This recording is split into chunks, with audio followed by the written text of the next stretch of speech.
आदाब नाजरीन, खैर मकदम है आपका जी सलाम में और आपके साथ मैं हूं सऊद मोहम्मद खालिद। शाम के 7 बजने वाले जी सलाम पर वक्त हो गया है कश्मीर एक्सप्रेस का, जिसमें हम आपको कराते हैं मुल्क की जम्मू कश्मीर की रियासत से जुड़ी हुई तमाम अहम खबरों से बाखबर। और चलिए जम्मू कश्मीर की खबरों में तफसील से आगे बढ़ते हैं और सबसे पहले बात करते हैं बेशर्म पाकिस्तान की, जो मान नहीं रहा। बेशर्म पाकिस्तान सुधरने का नाम नहीं ले रहा। सीज फायर नहीं तोड़ने का वादा करने के बावजूद पाकिस्तान ने गुज़िश्ता रात एक बार फिर से सरहद पार से फायरिंग की।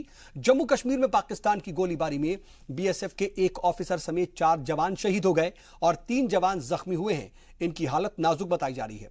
जम्मू के रामगढ़ सेक्टर के चमलियाल इलाके में रात करीब 10:30 बजे पाकिस्तान ने सीज फायर की खिलाफ वर्जी करते हुए गोलीबारी की। पाकिस्तान ने जो हमला किया था वो बाबा चमलियाल के दरगाह के पास किया। दरगाह में अगले इतवार को उर्स होने वाला है और अगले इतवार से ही ये उर्स शुरू होने वाला है। ये वो दरगाह है जहां पर पाकिस्तान के लोग भी आते हैं। जब पाकिस्तान ने फायरिंग शुरू की तो दरगाह में मौजूद अकीदतमंद डर गए। बीएसएफ के जवानों ने उन्हें दरगाह के अंदर ही किया। अकीदतमंदों को बचाने में बीएसएफ के 4 जवान शहीद हो गए। Are meant to be honored. We have honored it. Pakistan has not. And what Pakistan does is Pakistan's business. How we respond to the betrayal is our job. We are always prepared. Ceasefire or no ceasefire. There is no let up in border domination. There is no let up in border surveillance. Every instrument which is required to protect the territorial integrity of the border is maintained regardless of ceasefire or no ceasefire. Sir, will the deaths of these brave be avenged? I'll not like to use that kind of language. What is going to unfold in terms of our operational preparedness is not something that I'm going to share. But will suffice to say that we will maintain the dominance, we will maintain the territorial integrity. Sir, any protest? तो BSF को बचाने में 4 जवान शहीद हो गए। तो इधर पाकिस्तान की इस नापाक हरकत की जम्मू कश्मीर समेत मुल्क भर में सख्त मजम्मत की जा रही है। पैंथर्स पार्टी से इस बाबत जोरदार एहतजाज किया और पाकिस्तान के खिलाफ जमकर नारेबाजी भी की। पैंथर्स पार्टी के सदर हर्षदेव सिंह ने सरकार पर पाकिस्तान को मुंहतोड़ जवाब देने का एक तरीके से मुतालबा भी किया और यह कहा कि सरकार मुंहतोड़ जवाब नहीं दे पा रही है। उन्होंने बाकायदा इसके लिए सरकार पर इल्जाम लगाया कि सरकार मुंहतोड़ जवाब देने में नाकाम है। उन्होंने कहा कि एक तरफ हमारे जवान शहीद हो रहे हैं तो दूसरी तरफ सरकार जवानों की शहादत का तमाशा देख रही है। कि किसी तरीके से 2019 में सत्ता हासिल की जाए, लोगों के साथ उनको कुछ लेना देना नहीं है, ऐसा महसूस होता है। एक पॉलिटिक्स खेली जा रही है दिल्ली के अंदर और यहां बॉर्डर्स की तरफ कोई भी तवज्जो जो है केंद्र सरकार द्वारा नहीं दी जा रही है। जहां हम पाकिस्तान की कड़ी मजम्मत करते हैं और इसको एक आतंकवादी देश घोषित करने की मांग करते हैं, वहीं नरेंद्र मोदी जी से कहना चाहते हैं कि डिप्लोमेटिक लेवल के ऊपर आपकी सरकार पूरी तरीके से फेलियर साबित हुई है। और उधर जम्मू में कांग्रेस के एनएसयूआई ने भी सरहदों पर पाकिस्तानी सीज फायर की खिलाफ वर्जी की सख्त मजम्मत की है। साथ ही उन्होंने मरकजी हुकूमत से पाकिस्तान के तई अपना स्टैंड क्लियर करने का कहा है। सरकार पर बरसते हुए एनएसयूआई के फिरोज खान ने यह कहा कि यही वो सरकार है जो पाकिस्तान से सख्ती से निपटने की बात किया करती थी, बड़े बड़े वादे किया करती थी और कहा करती थी कि एक के बदले 10 सर लाएंगे, लेकिन फिलहाल ऐसा कुछ भी होता नजर नहीं आ रहा।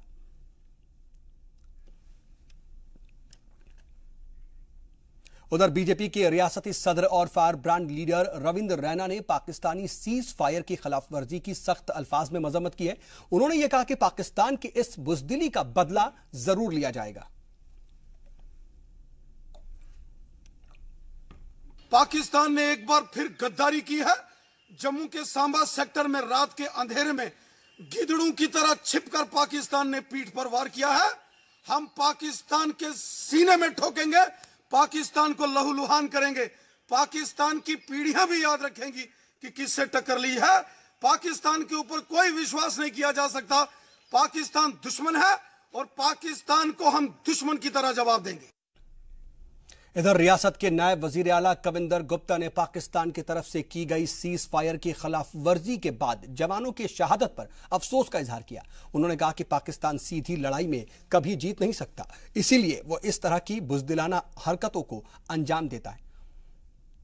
पाकिस्तान की तरफ से समय समय पर इस प्रकार की घटनाएं होती रहती हैं और वाकई में ये बड़ा चिंता का विषय है।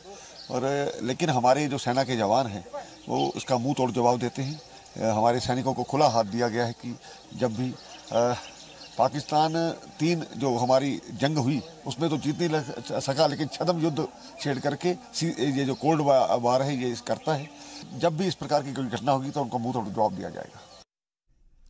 और पाकिस्तानी सीजफायर की खिलाफ वर्जी के बाद जम्मू में बीजेपी के एमपी जुगल किशोर शर्मा ने कहा कि अब पाकिस्तान को उसी जबान में जवाब देने का वक्त आ गया है जो जबान उसके समझ में आती है।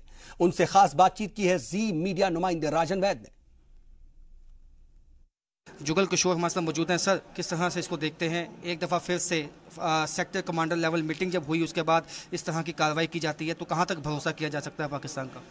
ऐसा है कि जो रामगढ़ सेक्टर में घटना घटी है, पाकिस्तान की फायरिंग में हमारे जो फौजी मारे गए हैं, पहले तो मैं उनको श्रद्धांजलि अर्पित करता हूं और उनके परिवार को साहस, ये सदमा सहन करने का साहस ऊपर वाला परमात्मा दे, ऐसी मैं दुआ करता हूं। रही बात फायरिंग की, तो मीटिंग के बाद भी फायरिंग करना विश्वासघात होता है। हम तो पहले से कह रहे हैं कि पाकिस्तान एक ऐसी बला है जिस पर विश्वास नहीं किया जा सकता और इसके साथ मीटिंगें करने का कोई तत्परता नहीं रहता है। इस पर गोले बरसाने का समय है और वो गोले ही बरसाने चाहिए।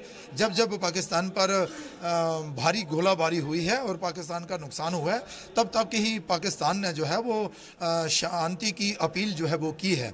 इसलिए भारत का तो प्रयास रहता ही है कि भाई अमन और शांति बहाल करने के लिए मीटिंग में प्रयास जो है वो किया जाए। लेकिन रमज़ान के महीने में भी अगर पाकिस्तान ऐसा करता है तो इसका मतलब यही रहता है कि पाकिस्तान का कोई ईमान धर्म नहीं है और इससे कोई बातचीत जो है वो नहीं करनी चाहिए।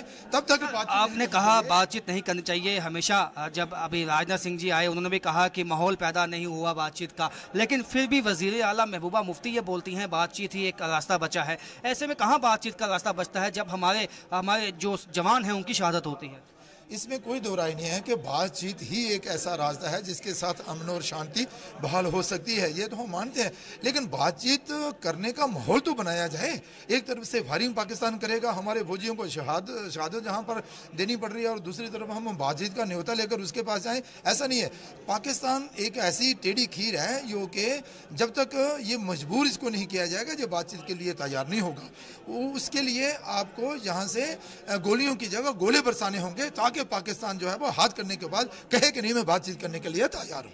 अब हुकूमत जो है अब का हमेशा से ये कहा गया है कि बीजेपी, जैसे प्रधानमंत्री ने भी कहा 56 इंच का सीना, और हमेशा ऑपोजिशन ने टारगेट किया है प्रधानमंत्री को इस इशू के ऊपर। अब आपको लगता है समय आ गया है, लोगों की मांग भी है कि पाकिस्तान के खिलाफ एक कड़ी कार्रवाई हो जाए ताकि जो लोगों की भी एक मांग है कि एक बार ही फैसला हो जाने दो? पाकिस्तान के खिलाफ कड़ी कार्रवाई होनी चाहिए, ये हम कह रहे हैं, लेकिन पाकिस्तान को हमारे जो सैनिक हैं वो मुंह तोड़ जवाब जो है वो दे रहे हैं। यहाँ से पाकिस्तान का 2 गुना ज़्यादा नुकसान जो है वो हो रहा है और उसके बावजूद भी पाकिस्तान उसकी चिंता ना करते हुए फिर भी गोलाबारी जो है वो करता है। वो आपकी बात सही है कि पाकिस्तान तब तक नहीं सुधरेगा जब तक पाकिस्तान को मुंह तोड़ जवाब नहीं दिया जाएगा। मुझे लगता है कि पाकिस्तान के साथ तब तक बातचीत नहीं होनी चाहिए जब तक पाकिस्तान हाथ खड़े करके ये ना कहे कि नहीं, मैं अपील करे कि मैं शांति के लिए तैयार हूँ, मैं बातचीत करने के लिए तैयार हूँ। एक आखिरी सवाल ये है कि ईद के जो रमज़ान का महीना है और ईद से पहले से ही ये आशंका थी कि पाकिस्तान कोई इस तरह की अशांति फैला सकता है, तो आपको लगता है कि जो पाकिस्तान के साथ सभी चैनल्स के ऊपर डिप्लोमेटिक भी प्रेशर डालने की ज़रूरत है ताकि पाकिस्तान अपनी हरकतों से बाहर आ सके? नहीं, अब तो पाकिस्तान एक ढीठ देशों के श्रेणी में आ गया है। अब तो पूरे दुनिया में पाकिस्तान अलग थलग पड़ गया है। आप तो जानते हैं कि पिछले दिनों जब सार्क सम्मेलन था तो उसमें तो कोई भी देश पाकिस्तान में जाने के लिए तैयार नहीं था। अब इससे और पाकिस्तान कितना नीचे गिर सकता है ये आप खुद ही समझ सकते हैं। पाकिस्तान को तो पूरी दुनिया ने अलग थलग कर दिया है। अब ठीक है आपकी बात कि भाई और दबाव पाकिस्तान पर बनाने की ज़रूरत है, लेकिन दबाव मुझे लगता है कि वार्डर से ही बनाया जाएगा। जब तक वार्डर से दबाव नहीं बनाया जाएगा तब तक पाकिस्तान जो है वो बातचीत के लिए तैयार नहीं हो। जी हां, पाकिस्तान सुधर नहीं रहा। आपको बता दें कि जम्मू कश्मीर में सीज फायर ट्रीटी 2003 को पूरे तरीके से नाफिज करने के लिए 29 मई को ही भारत और पाकिस्तान के डीजीएमओ ने आपस में बातचीत की थी और सीज फायर को पूरी तरह से नाफिज करने का भी फैसला किया गया था। बावजूद इसके पाकिस्तान की तरफ से लगातार सीज फायर की खिलाफ वर्जी की जा रही है। इसी पर डिफेंस एक्सपर्ट अनिल गुप्ता ने क्या कुछ कहा है, वो आपको सुनवाते हैं। बड़ी अफसोस की बात है कि पाकिस्तान, जो कि आतंकिस्तान भी है, झूठेस्तान भी है, फ्रेबिस्तान भी है, उसने एक बारी फिर भारत का भरोसा तोड़ा है। उसने एक बारी फिर भारत को धोखा दिया है। एक कायराना हरकत है और इस कायराना हरकत के लिए जो पाकिस्तान का रेंजर्स हैं, पाकिस्तान की सरकार है, पाकिस्तान की फौज है, उनको शर्म आनी चाहिए और उनको ये जान लेना चाहिए कि भारत चुप बैठने वाला नहीं है, भारत की बीएसएफ चुप बैठने वाली नहीं है, भारत की सेना चुप बैठने वाली नहीं है और इसका एप्रोप्रिएट जवाब उनको जल्द ही मिल जाएगा। सांबा सेक्टर के रामगढ़ में पाकिस्तान की जानिब से की गई फायरिंग में 3 जूनियर ऑफिसर और 1 कांस्टेबल शहीद हो गए। इनमें sub inspector Rajneesh Kumar, ASI Ramniwas, ASI Jatinder Singh और हवलदार हंसराज शामिल हैं, जिन्हें जम्मू के फ्रंटियर हेडक्वार्टर्स में खिराजी अकीदत पेश की गई। हाल ही में सेक्टर कमांडर लेवल मीटिंग के बावजूद पाकिस्तान की ओर से नापाक हरकत की गई है। पाकिस्तान की ओर से सांबा के रामगढ़ सेक्टर में बीएसएफ आउटपोस्ट को निशाना बनाया गया, जिसमें 4 बीएसएफ के जवान शहीद हो गए, जिसमें असिस्टेंट कमांडेंट भी शामिल हैं। वहीं बीएसएफ के 5 जवान इसमें जख्मी हो गए हैं। वहीं बीएसएफ के आला अधिकारियों का यह कहना है कि बीएसएफ की ओर से इस हरकत को बर्दाश्त नहीं किया जाएगा और पाकिस्तान को मुंह तोड़ जवाब जल्द ही मिलेगा। कैमरामैन आशुक के साथ राजन वैद, जी मीडिया जम्मू। और यहां पर आप देख सकते हैं कि किस तरीके से 4 जवान इस सीज फायर की खिलाफ वर्जी में शहीद हुए हैं और उन्हें खिराज अकीदत पेश की गई। बता दें कि अब तक इस साल ही कई जवान शहीद हो चुके हैं इस तरीके से काराना हरकतों के सबब या फिर पाकिस्तान की तरफ से जो सीज फायर की खिलाफ वर्जी की गई है उस वजह से भी।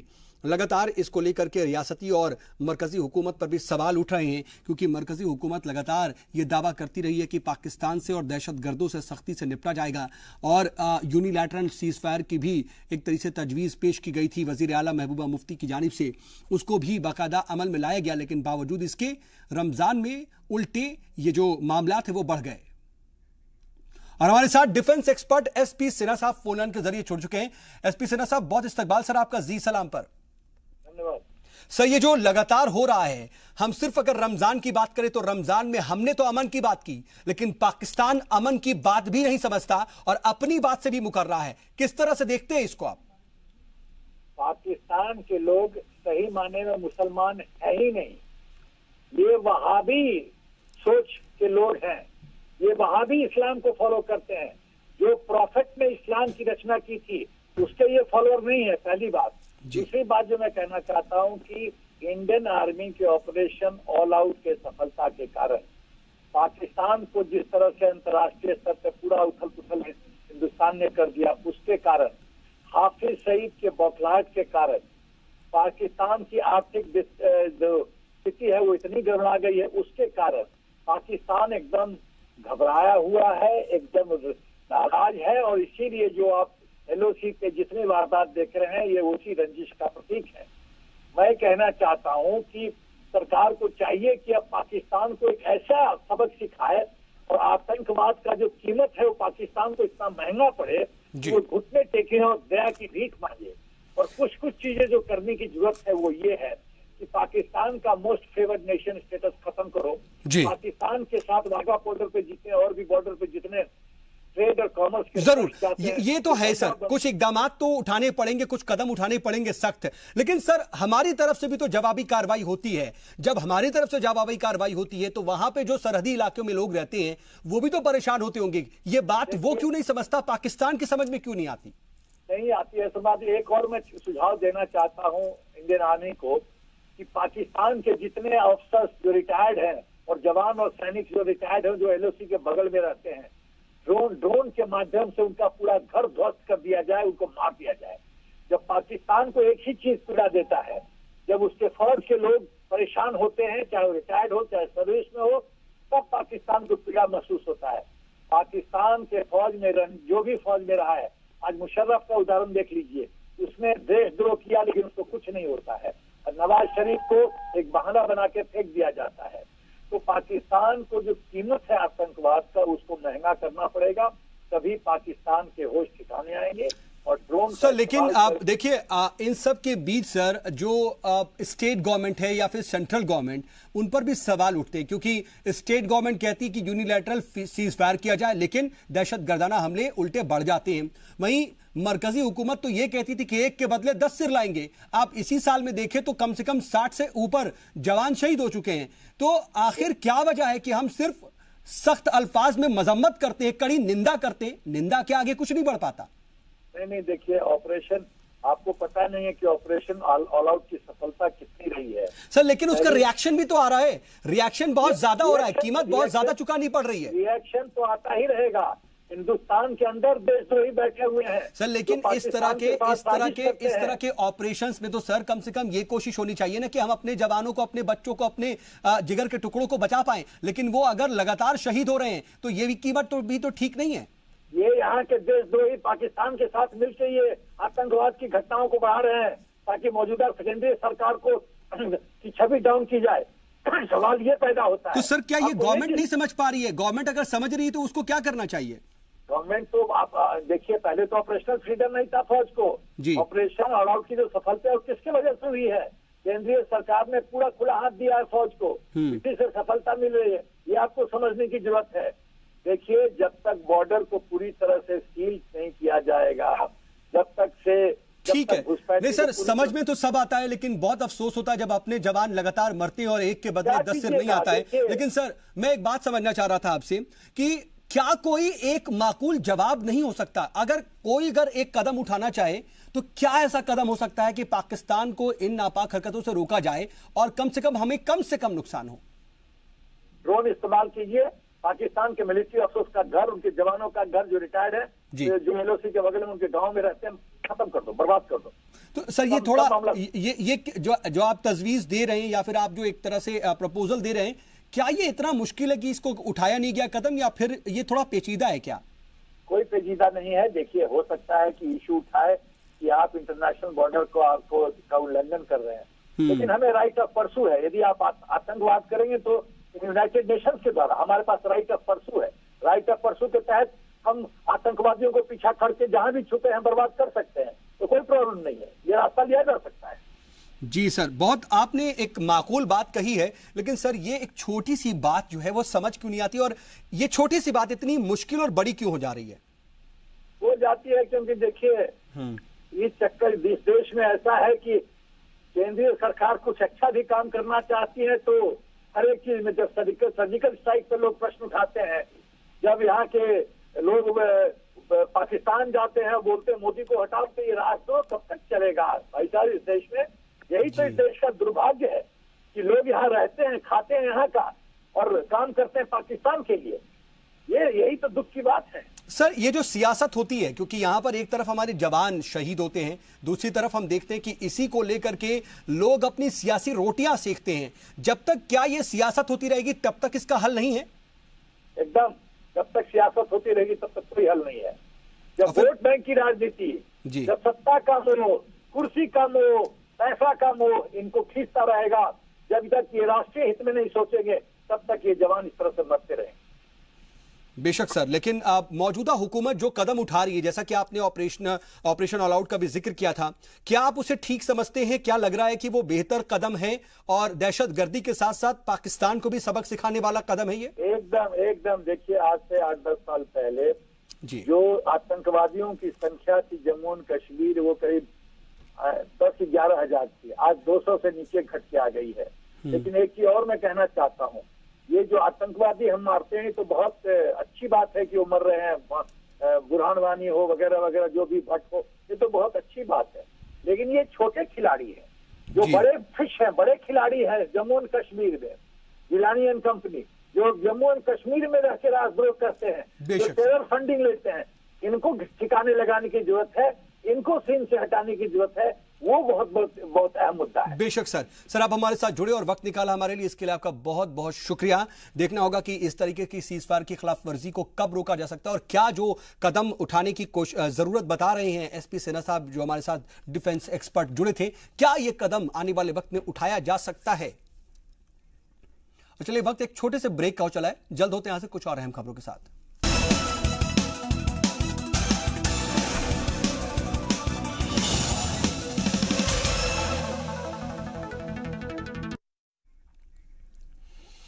ब्रेक के बाद एक बार फिर से आपका इस्तकबाल है। खबरों के सिलसिले को आगे बढ़ाते हैं। कश्मीर सुपर 30 तलबा को दिल्ली में पीएमओ में एजाज से नवाजा गया। पीएमओ में रियासती वजीर जितेंद्र सिंह ने इंजीनियरिंग एंट्रेंस एग्जाम में पास होने वाले कश्मीरी सुपर 30 के तलबा से मुलाकात की। जितेंद्र सिंह ने तलबा की कामयाबी के बारे में पूछने के साथ ही उनके सुझाव भी मांगे। वाज़ेह हो कि आर्मी ने बिहार के सुपर 30 की तर्ज पर कश्मीर सुपर 30 की शुरुआत की थी। इसके जरिए जम्मू कश्मीर के इक्तिसादी तौर पर कमजोर बच्चों को मदद दी जाती है। इस प्रोजेक्ट को पेट्रोनेट LNG लिमिटेड और centre for social responsibility and leadership के साथ मिलकर के आर्मी की जानिब से चलाया जाता है।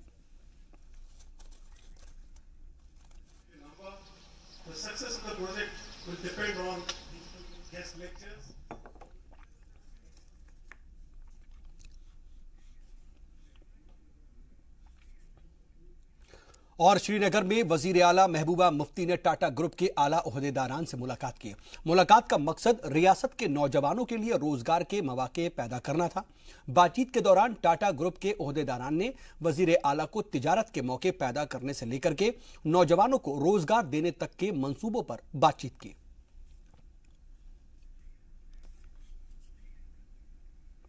इधर श्रीनगर में महकमाए फिशरीज की जानिब से ट्राइट फिश सेल लगाया गया और इसमें बाकायदा सेल लगा करके इसको फरोख्त किया गया। ट्रॉट फिश सेल लगाया गया और लाल चौक के हरी सिंह हाई स्ट्रीट में वजीर खजाना सैयद मोहम्मद अल्ताफ बुखारी और शिप एंड एनिमल हस्बेंड्री के वजीर अब्दुल गनी कोली ने इस फिश सेल आउट का इफ्तिताह किया। इस सेल में आम लोगों के लिए भी ट्रॉट फिश आसानी से कम कीमतों पर मुहैया होगी। फिश मार्केट जहाँ बना पाए तो ये इनकी है, उसके लिए हम उनको मशहूर है। मेरे साथ साहब खड़े हैं, हमारे डायरेक्टर खड़े हैं और हमारे डायरेक्टर का इसमें काफ़ी मेहनत इसने की है। मैं इसको भी मुबारकबाद देता हूँ इस मौके पे। ये तकरीबन फंक्शन जो है जैसे 3rd बार हमने कुकरनाग में है, दूसरी आगे डिस्ट्रिक्ट में है जैसे 3rd बार। और ये हाई टेक है, खासकर ट्राउट जो है बड़ी नाजुक मछली है, उसके लिए 17-18 डिग्री जो है वो मेंटेन करता है। इसलिए हमने अंदर डीप फ्रीजर रखे हैं ताकि मछली रहे, यहाँ कोई भी आ सकता है। और जम्मू कश्मीर के पुंछ जिले में आर्मी की नई पहल से LOC के पास रहने वाले तमाम नौजवानों को आर्मी में शामिल होने का ख्वाब पूरा होने जा रहा है। इससे नौजवानों के साथ साथ उनके अहले खाना भी बेहद खुश हैं। आपको बता दें कि पुंछ जिले में नौजवानों के लिए एक ट्रेनिंग सेंटर चलाया जा रहा है। इसमें इलाके के नौजवानों को आर्मी में दाखिल होने के लिए जरूरी टिप्स और साथ ही ट्रेनिंग भी दी जा रही है। नतीजतन इलाके के 8 नौजवान हाल ही में मुनक्किद आर्मी की भर्ती में कामयाब हुए हैं। माली बाग में जाता है ना तो उस पानी देता है तो उसको कितना फायदा। अभी जो बच्चे हमारे काफी तादाद में बच्चे जो हुए हैं तो उनके वालिदैन को, उन बच्चों को कितना सुकून आया दिल के अंदर कि उनकी कितनी पे मिलेगी, कितना तनख्वाह मिलेगी, वो सब बेरोजगारी दूर होगी, उस करके पूरा फैमिली जो है वो बिल्कुल ठीक ठाक रहेगा, ठीक खाना पीना उनका सब कुछ चलेगा। तो हमें यकीन है कि आइंदा भी ये जो यहाँ पे हमारी फौज है ये ऐसे करती रहेगी और आने वाले मुस्तकबिल के भी अंदर फायर की बदौलत भी इन्होंने जो काम कराया, बच्चों को ट्रेनिंग अच्छी कराई, पढ़ाया इनको बच्चों को। लेकिन बच्चे हमारे जो 7-8 बच्चे सेलेक्ट हुए हैं जिनमें 2-3 के रिजल्ट आने वाले, बाकी पास हो चुके हैं। तो हम नहीं थे मशहूर हैं आर्मी के जिन्होंने इन्होंने ये काम करवाया। हम ऐसे यही चाहते हैं कि आगे भी ये काम जो है ये ऐसे तरीके से करते रहें ताकि गरीब लोग जो बॉर्डर के लोग रहने वाले हैं बच्चों को ताकि कुछ न कुछ सहूलत हो सके। हमें कोचिंग दी गई यहाँ पे, फ्री कोचिंग, फिजिकल हुआ हमारा, मेडिकल हुआ, रिटर्न लिया गया हमारा। उसके बाद हम उधमपुर गए भर्ती देखने, वहाँ से सिलेक्ट हो गया। अब हमारा ऑर्डर आ गया है, हम शुक्रगुजार है 39 RR का जो हमारी इन्होंने हेल्प की, हमें पढ़ाया लिखाया और हाँ आज हम सिलेक्ट होके इधर पहुंच गए हैं। और हम देश की सेवा करना चाहते हैं और हम सेंटर से आए और हमारी पोस्टिंग बॉर्डर में हो, हम बॉर्डर के हालात जानते हैं और 39 RR का शुक्रिया अदा करना चाहते हैं कि वो हर तरह से बॉर्डर से बच्चे लाएं और ट्रेनिंग दें, हर बच्चे मैक्सिमम बॉर्डर के भर्ती हों। और वतन की आज़ादी के लिए जान देने वाले शहीदों को याद करते हुए तारीखी शहीद स्वाभिमान यात्रा दिल्ली से चलकर के जम्मू कश्मीर पहुंची है। और ये यात्रा 23 मार्च को दिल्ली से शुरू हुई थी और अभी तक 83 दिनों के सफर के बाद जम्मू पहुंची है।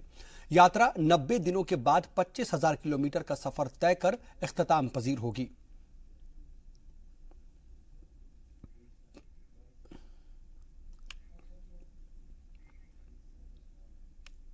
और आने वाली 14 जून को ब्लड डोनर डे के तौर पर इसे मनाया जाता है। इसे देखते हुए जम्मू के SMGS में आज से ही ब्लड डोनेशन कैंप लगाए जा रहे हैं। जम्मू के JK ब्लड डोनर तंजीम की जानिब से लगाए गए इस कैंप में नौजवानों ने बढ़ चढ़ के हिस्सा लिया और ब्लड डोनेट किया।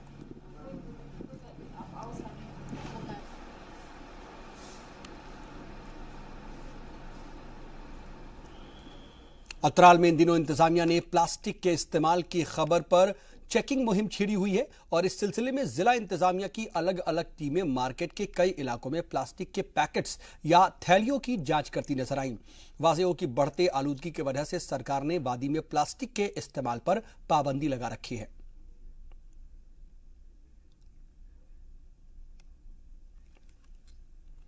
इधर भरदबाग में एक दर्दनाक सड़क हादसा पेश आया। इसमें 2 लोगों की मौके पर ही मौत हो गई और हादसे में कई दीगर जख्मी बताए जा रहे हैं।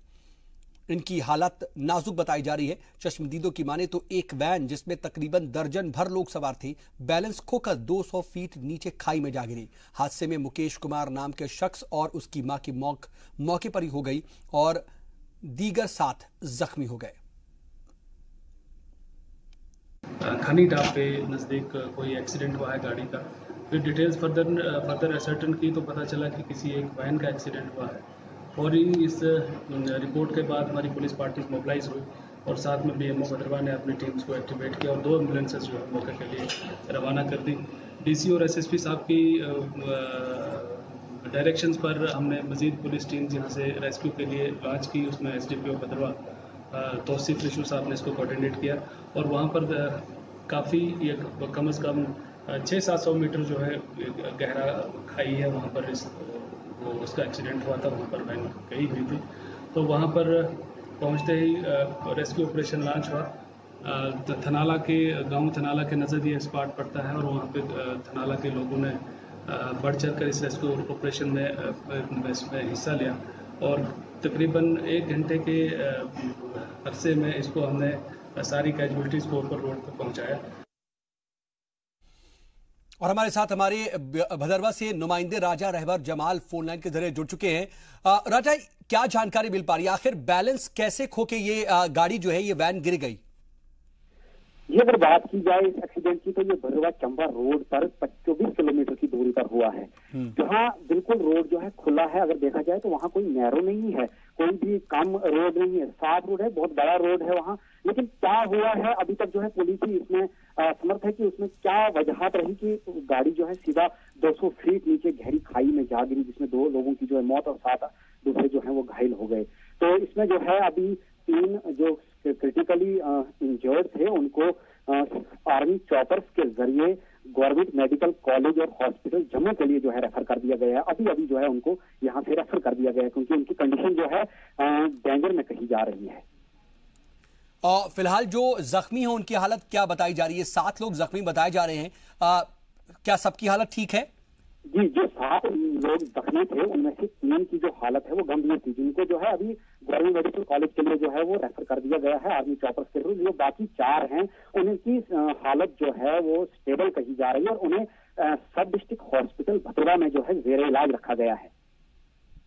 जी, जिन लोगों की मौत हुई है उनके बारे में क्या जानकारी मिल पा रही है? क्या ये जो लोग जख्मी हुए हैं और जो लोग जिन लोगों की मौत हुई है सभी एक ही खानदान से, एक ही परिवार से ताल्लुक रखने वाले हैं? इसमें जो माँ बेटे की जो मौत हुई है ये छतरा गांव पड़ता है भदरवा से। भदरवा में जो है ये छतरा गांव पड़ता है, वहाँ के ये रहने वाले थे। इनके घर जो है ये 3 मेहमान आए थे उधमपुर से। इन्हीं को क्योंकि ये तबरी जो है बहुत मशहूर होता जा रहा है, टूरिस्ट डेस्टिनेशन के रूप में जो है उभर कर सामने आया है, इसी को वहीं जो है सैर करने के लिए जो है अपने मेहमानों को जो उनके उधर घर में रुके हुए थे, उधमपुर से आए हुए थे, उन्हीं को वहां घुमाने के लिए जो है लिया जा रहा था। लेकिन किस्मत को और ही कुछ मंजूर था कि गाड़ी जो है रास्ते 24 किलोमीटर का सफर तय करने के बाद हादसे का शिकार हो गई। और कहीं ना कहीं ये भी सवाल उठता है कि एक ही वैन में तकरीबन दर्जन भर से ज्यादा लोग क्यों सवार थे। आप नजर बनाए रखिएगा, हम आगे भी आपसे अपडेट के लिए जुड़ेंगे। फिलहाल के लिए बहुत शुक्रिया आपका राजा। बढ़ते आगे और बात करेंगे हुकूमत की, और हुकूमत से सवाल और इल्तिजा की। ध्यान दो हुजूर, दरअसल कश्मीर के कई इलाकों में धान की खेती होती है। यही वजह है कि धान की खेती का महीना आते ही किसान एक बार फिर से अपनी मेहनत से फसल पैदा करने के लिए बेताब है। कश्मीर के सोपोर और उसके आसपास के इलाकों में खेती के जानकारों को, किसानों को हिदायत दी गई है और उन्होंने कहा कि अगर उन्हें इससे ज्यादा फायदा नहीं होता तो वो दूसरे फसलों की तरफ भी ध्यान दे सकते हैं। लेकिन अच्छी बारिश होने की वजह से किसान इस साल भी धान की खेती करने का ही मंसूबा बना रहे हैं। लेकिन अगर इन्हें सरकारी इमदाद मिल जाए तो फिर कहना ही क्या।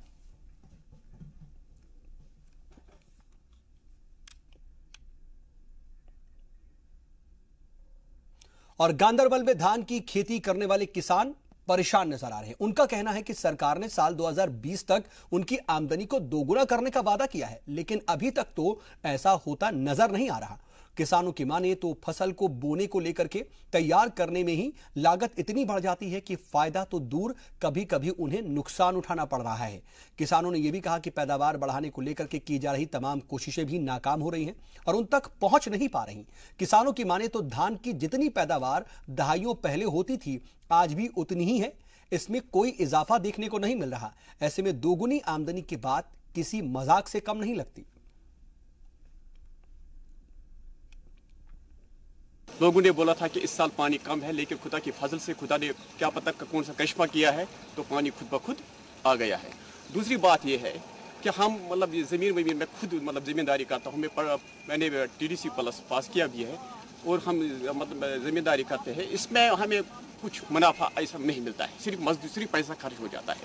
एक मजदूर तकरीबन, अगर हम मजदूर को लाएंगे उसको कहेंगे कि शाली लगाओ एक दिन में, वो तकरीबन 500 रुपये लेता है। लेकिन अगर हम इसके हिसाब से बाद में कैलकुलेशन करेंगे ज़मीन में कितना पैदावार हमें निकलता है, इसमें नुकसान ही नुकसान हो जाता है। हमारा जो शाली है कम से कम 1 क्विंटल कम से कम इसकी रेट होनी चाहिए 2000, जिसके बावजूद हमें मिलता है 1100-1200 रुपये। हमें नुकसान ही नुकसान। खाद भी महंगा है, उस पर सारा इन्हें ख़त्म किया, सब्सिडी भी ख़त्म की है। जो खाद मिलनी चाहे वो नहीं मिलती हमको उस रेट पर। दूसरा है, अगर ये बीज सही देते हैं, नए वैरायटी देते हैं तो उसके हिसाब से हमको फसल भी अच्छा मिलता, क्योंकि वो पुराने वैरायटी है तो उससे अच्छा नहीं मिलता है फसल। फिर इसमें ज़मीन को पूरा प्लेन करते हैं, इसमें पानी लगाते हैं, फिर उसमें पनीरी लगाते हैं, जो ये बीज है इसमें धान का बीज है उसमें लगाते हैं सर। फिर लगभग 10-15 दिन 25 दिन में भी कहीं होता है तो ये पनीरी थोड़ा बड़ा होता है, उसके बाद हम निकालते हैं उसको तो खेतों में लगाते हैं। तो हमें उम्मीद रहती है सर कि हमें साल भर का जो मेहनत है वो हमें उभर जाएगी सर। कुछ हमें ऐसी टेक्निक बताए कि हम जो हमारे परदादा करते थे कनाल में 1 क्विंटल निकलता था, आज भी वही, आज 40 साल के बाद भी वही 1 क्विंटल निकलता है। हम गवर्नमेंट से अपील करते हैं कि कुछ ऐसी टेक्निक बताए हमें कि 2 क्विंटल 3 क्विंटल निकले। और यहाँ रुकेंगे एक और छोटे से ब्रेक के लिए, जल्द होते हैं यहाँ से कुछ और अहम खबरों के साथ।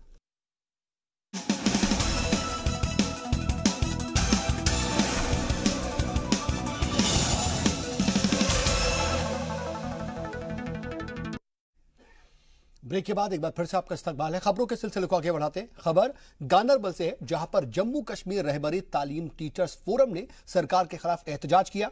एहतजाज में शामिल टीचर्स ने सरकार से 7th पे कमीशन के मुताबिक तनख्वाह देने की मांग की। साथ ही उन्होंने ये भी कहा कि हर बार सैलरी के वक्त होने वाली तमाम तरह की परेशानियों को दूर किया जाए ताकि इनकी तनख्वाह वक्त पर मिलती रहे। हमारे अप्रैल की सैलरी आ गई है और मई की भी सैलरी सरकार ने छोड़ी है, मगर दोनों में हमें पे कमीशन के बेनिफिट से महरूम किया गया है। हमारा सरकार का मुतालबा है कि हमें 7th पे कमीशन के बेनिफिट दिए जाए, क्योंकि हमने 6th पे कमीशन का बेनिफिट ऑलरेडी लिया है। हमारे सीरीज बुक बने हैं, हमारा जो इंसेंटिव प्रमोशन है टाइम बाउंड ऐसे टीचर्स को मिला है। अगर 6th पे कमीशन का बेनिफिट मिला तो 7th पे कमीशन क्यों नहीं मिला है? इधर किश्तवाड़ के भी कुछ इलाकों में एसएसए और रहबरे तालीम टीचर्स ने सरकार के खिलाफ नाराजगी का इजहार करते हुए तनख्वाह में हो रही देरी की मुखालिफत की। यहां पर भी लोग धरने पर बैठे रहे और यहां पर भी टीचरों की नाराजगी सामने आई। इनका भी यह कहना है कि 7th पे कमीशन के हिसाब से इन्हें तनख्वाह दी जाए और हर बार जो तनख्वाह आते वक्त परेशानियां होती हैं, लेट होती है तनख्वाह, वो परेशानियां दूर की जाएं।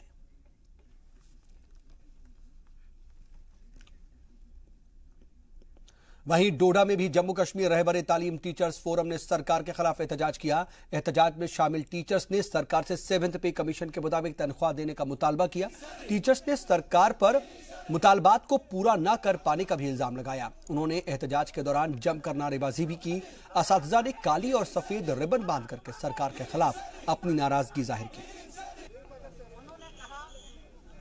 हमारा एक ही मुद्दा है, हम रियासती सरकार को कहते हैं हम एनजीओ के मुलाजिम नहीं हैं, हम स्टेट के एम्प्लॉइज हैं। हमारी सैलरीज को सेंटर से डीलिंग करके स्टेट बजट से उसको कमीशन हमारे ऊपर इंप्लीमेंट हो जाए। अगर ऐसा नहीं हुआ तो इससे ज्यादा शिद्दत आएगी। हमारी आने वाले प्रोग्राम है जैसे कि लाल चौक के अंदर हमारी ईद नमाज होगी जो क़यादत का फैसला है। वजीर आला महबूबा मुफ्ती ने एसएसए टीचर्स की तनख्वाह के लिए 143 करोड़ रुपए जारी किए हैं, लेकिन इससे टीचर्स खुश नहीं हुए। टीचर्स का कहना है कि रकम 7th पे कमीशन के मुताबिक जारी नहीं की गई। इसे लेकर के वो श्रीनगर के सिविल सेक्रेटरीट के पास एहतजाज भी करने पहुंचे। टीचर्स ज्वाइंट एक्शन कमेटी के बैनर तले जारी एहतजाज को तेज होता देख पुलिस ने उन्हें वहां पर खामोश करने की भी कोशिश की। इसके लिए पुलिस को हल्की ताकत का भी इस्तेमाल करना पड़ा। पुलिस ने कई एहतजाजियों को गिरफ्तार कर शहीदगंज पुलिस स्टेशन तक ले गई। 16 करोड़ रुपए इसमें मजीद ऐड कर रहे हैं और 7th पे के हिसाब से तनख्वाह मिले। सरकार 16 करोड़ न देने की वजह से लाखों असातिज़ा के फैमिलीज को परेशान कर रहे हैं। मैं आपके माध्यम से ऑनरेबल चीफ मिनिस्टर के बात पहुंचाना चाहता हूं, वो इसमें ये 20-16 करोड़ रुपए का मामला यह हल करे। एसएसए टीचर्स स्कूलों में जाए और जो कमेटी बनी है उसका रोड मैप आप देखें। अगर वो जिले के हवाले से हमारे फेवर में है तो हम उसको एक्सेप्ट करें, नहीं तो हम भी उसके खिलाफ भी एहतजाज करेंगे। और हमने जो फैसला लिया है, अगर ईद तक ये मामला हल नहीं हुआ तो टीचर्स ज्वाइंट एक्शन कमेटी का फैसला है 19 तारीख को हमने तमाम उसातिज़ा को शेर कश्मीर पार्क में बुलाया है। हम वहां 24 घंटे के लिए सिट इन बैठ के सिट इन धरना दे देंगे और सरकार तक ये बात पहुंचाएंगे।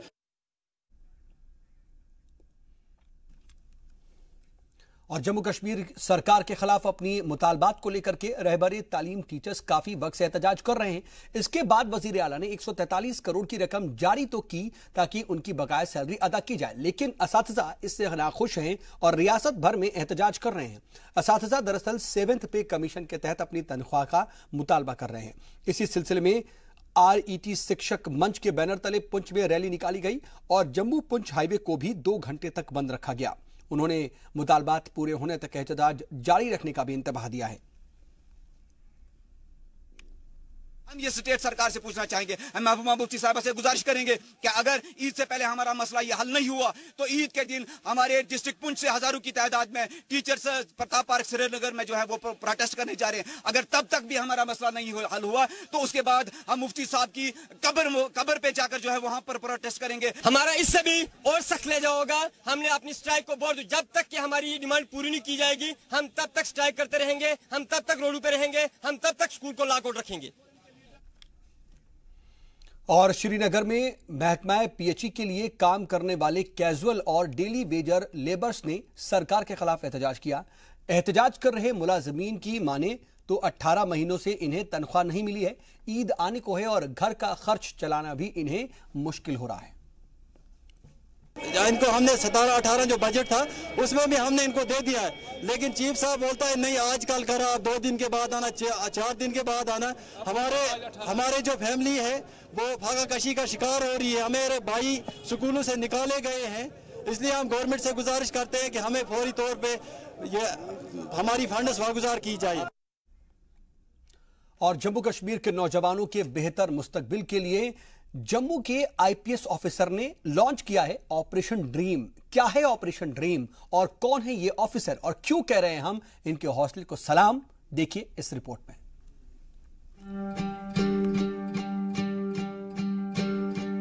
जम्मू कश्मीर के नौजवानों को खुद मुख्तार बनाने के लिए एक IPS अफसर कुछ इस तरह के काम करेगा, इसका किसी को अंदाजा नहीं था, लेकिन जम्मू में ऐसा हो रहा है।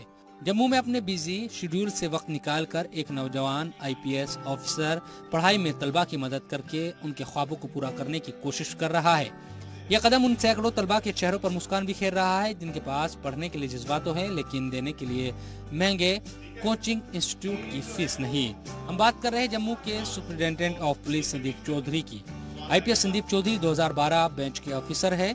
वे नौजवानों के तालीम और उनके ऑफिसर बनने के रास्ते में आने वाली परेशानियों को दूर करने की कोशिश में लगे हैं। अपनी इस कोशिश को उन्होंने ऑपरेशन ड्रीम का नाम दिया है। फिजिकल कर लिया तो उसके बाद आई वाज थिंकिंग कि इनको रिटन एग्जाम की भी तैयारी करवाई जाए, तो ये प्रोसेस हमने मई एंड में शुरू किया मेरे ऑफिस से। उस समय हमने कोई 5-10 बच्चों से शुरुआत की थी, लेकिन धीरे धीरे बच्चों की गिनती बढ़ी तो हमने वेन्यू जो है ऑफिस से कम्युनिटी हॉल में शिफ्ट किया। Now our numbers are varying between 150 to 200 जो रेगुलर बच्चे हमारे पास आ रहे हैं। इसमें हम इनको पूरा सिलेबस कवर करने की जो है वो कोशिश कर रहे हैं। और दूसरा जो हमारा ये सारा करने का जो मेन कॉन्सेप्ट है वो है कि अपने यूथ में इन्वेस्ट करना, और जो सोसाइटी में वैक्यूम क्रिएट होता है यूथ और बड़ों के बीच में, उसको फिलअप करते रहना। इन 150-200 बच्चों की ज़िंदगी में हम J&K पुलिस, जिसकी एक ग्लोरियस हिस्ट्री है, वो इसमें डेली बेसिस पे इन्वेस्ट कर रही है। हमारे DGP श्री SP वैद जी जो खुद एक कम्युनिटी पुलिसिंग की तरफ अग्रसर हमेशा रहे हैं, उनका भी ये कॉन्सेप्ट है कि लोगों से मेल मिलाप हो, कम्युनिटी पार्टनरशिप्स हो, बात हो, तो उससे बहुत से मसले खुद ही हल होते हैं। जम्मू कश्मीर कैडर के police officer IPS Sandeep Chaudhary ने सबसे पहले अपने ऑफिस के चैम्बर में 10 बच्चों को फ्री में पढ़ाकर इसकी शुरुआत की थी। ये सभी बच्चे रियासती पुलिस में सब इंस्पेक्टर के ओहदे पर दाखिले के लिए तैयारी कर रहे थे। ये इम्तिहान इसी महीने मुनक्किद होने वाली है। देखते ही देखते बच्चों की तादाद 10 से 150 हो गई। ये सभी civil services, staff selection commission और बैंकिंग सेक्टर में तैयारी करने वाले तलबा शामिल है। उनका कहना है कि इस कोचिंग से उन्हें काफी फायदा मिल रहा है। तो पिछले 20 दिनों से हम ये 1 जून से हमने स्टार्ट की थी कोचिंग देना। तो एग्ज़ाम का पैटर्न क्या रहेगा, कैसे क्वेश्चंस आएंगे और कैसे हम अटेम्प्ट करें उसको इस शॉर्ट ड्यूरेशन में। जिन जिन बच्चों को जो डाउट्स हैं, जो कभी कोचिंग सेंटर नहीं गए हैं, अपने लेवल पे प्रिपरेशन कर रहे हैं, उन सब के लिए बहुत हेल्पफुल है। और एक इनिशिएटिव है पुलिस वालों के साथ, जो कोलैबोरेशन होती है बड़ी कम होती है, पब्लिक कॉन्टैक्ट में कम लोग आते हैं पुलिस वाले। तो ये एक सोशल गैदरिंग होगी है, पुलिस का कांटेक्ट ज़्यादा बढ़ेगा, कोलैबोरेशंस अच्छी होती है, तो उससे कम्युनिटी डेवलपमेंट भी हो रही है। और ऑल इन ऑल हमें कहीं ना कहीं बेनिफिट करेगा एग्ज़ाम के लिए। और हमारी जो सोच है उसको भी पॉजिटिवली चैनलाइज कर रहा है कि अगर ये एग्ज़ाम में अच्छी तरह से अटेम्प्ट करना है, ये ना क्रैक हो पाए, तो नेक्स्ट एग्जाम्स के लिए प्रिपेयर करना है। कोचिंग दे रहे हैं वो भी फ्री ऑफ कॉस्ट, वो भी सभी के लिए ओपन है। कोई इसके लिए कोई विशेष वो नहीं रखा हुआ कि दायरा नहीं रखा है कि आप आ सकते हैं या नहीं आ सकते, सभी के लिए जो खुला है। और गरीब बच्चे जो कोचिंग नहीं ले पाते वो जहाँ पे आके कोचिंग ले रहे हैं सर से। मैक्सिमम जगह के बच्चे जो हैं वो गरीब एरिया से आते हैं, फाफलंग एरिया से कोचिंग लेने आ रहे हैं सर के पास। बच्चों तक उसका जो खुद में जो एक्सपीरियंस है वो आगे बच्चों तक पहुंचाने के लिए सर ने पिछले 10-12 दिन से ये कोचिंग यहाँ पे स्टार्ट किया है। तो इसी से जाहिर सी बात है बहुत फ़ायदा हो रहा है हमें। संदीप चौधरी बच्चों के मुस्तकबिल को लेकर कितने फिक्रमंद है, इस तस्वीर से ये साफ पता चलता है। दरअसल संदीप के पैरों में चोट लगी है, लेकिन बावजूद इसके वे बच्चों को पढ़ाने के वक्त कोचिंग पर पहुंच रहे हैं। बच्चों की हौसला अफजाई के लिए संदीप उनसे अपनी निजी जिंदगी की बातें भी साझा करते हैं। संदीप चौधरी का कहना है कि महंगी कोचिंग कभी भी कामयाबी का शॉर्टकट नहीं होती, यहाँ तक कि वे खुद भी कभी कोचिंग नहीं गए। गैर समाजी अनासिरों, गुंडों और बदमाशों को सलाखों के पीछे लाने वाले IPS ऑफिसर संदीप चौधरी नौजवानों को फ्री कोचिंग देकर जम्मू कश्मीर पुलिस की शान में इजाफा कर रहे हैं और नौजवानों के लिए शानदार मिसाल कायम कर रहे हैं। जम्मू कश्मीर से जी सलाम के लिए राजन वैद की रिपोर्ट। और रमजान के आखिरी हफ्ते में ईद की तैयारियां जोरों पर हैं। जम्मू में भी देर रात तक बाजार में खरीदारों की भीड़ लगी हुई नजर आ रही है। लोग त्योहार के लिए कपड़े, सेवैयां, घर की जरूरत का सामान खरीदने में जुटे हुए हैं। हालांकि गर्मी की वजह से खरीदारों में परेशानी है, लेकिन फिर भी बाजारों में रौनक कायम है। लोग जमकर खरीदारियों में जुटे हुए हैं। बहुत सारे लोग अपने अपने बच्चों के लिए, अपने बड़ों के लिए, सबके लिए अपने कपड़े वगैरह तैयारी ईद की कर रहे हैं। अनकरीब आज 27वां रोज़ा है, 3 रोज़े बकाया हैं, 3 दिन के बाद इंशाल्लाह ईद होगी।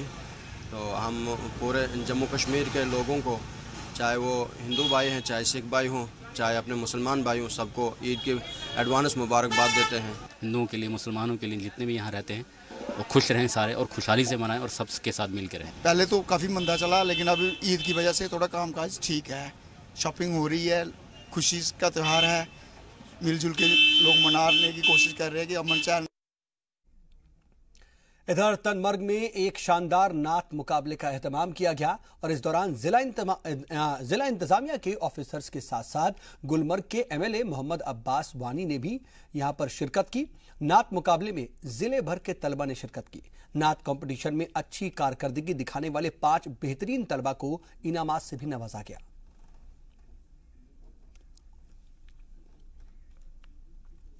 और बांदीपोरा के गवर्नमेंट हायर सेकेंडरी स्कूल में एक जिला सतही नातिया मुशायरे का एहतमाम किया गया।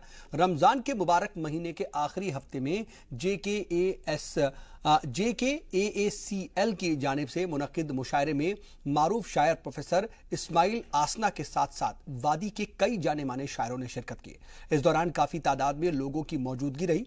शायरों ने एक से बढ़कर एक कलाम पढ़कर मौजूद लोगों को महजूज किया।